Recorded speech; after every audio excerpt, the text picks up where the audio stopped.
Welcome back to my channel. तुमचं सगळ्यांचं स्वागत आहे आपलं नवीन एका यूट्यूब चॅनलमध्ये ज्याचं नाव आहे राजेश रेसिपी किचन. माझा आवाज थोडा आज खराब येतो आहे तर समजून घ्या. आज बनवायचं आपल्याला पिझ्झा. तर पिझ्झासाठी लागणारं साहित्य, पिझ्झा बेस घेतला आहे मी. त्यासाठी शिमला मिर्च, टोमॅटो, कांदा चॉप करून घेतला आहे थोडा जाड. आता आपण पिझ्झा बेसला सॉस लावून घेऊ. Pizza sauce, mayonnaise. आता जे आपण साहित्य जे जे दाखवलं आहे ते सगळं त्याच्यावर हे करून घेऊ.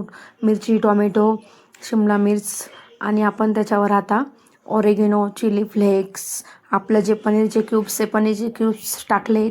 परत मोझरेला चीज आहे, तुमच्याकडं असेल तर टाका, नसेल तर नका टाकू, ऑप्शनल आहे. मोझरेला चीज टाकल्यावर आपल्याला जे चीज क्यूब आहे ते पण किसून घालायचे त्याच्यावर. चीज क्यूब किसून घातले तर आपण सगळं साहित्य आता आपलं टाकून झालेलं आहे. आता फ्रीट मी कढई पहिलेच करून घेतलेली होती गरम. आता त्यावर आपण ठेवून देऊ. पिझ्झा एक 10-15 मिनटं आपण मध्यम गॅसवर बेक करून घेऊ. आता आपला पिझ्झा रेडी आहे खाण्यासाठी.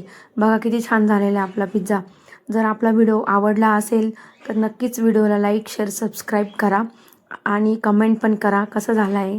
अजून तुम्हाला कोणती नवीन रेसिपी ट्राय करायला आवडेल ते पण मला सांगा. मी नक्कीच तुमच्याशी ट्राय करेल नवीन रेसिपी आपल्या चॅनलवर.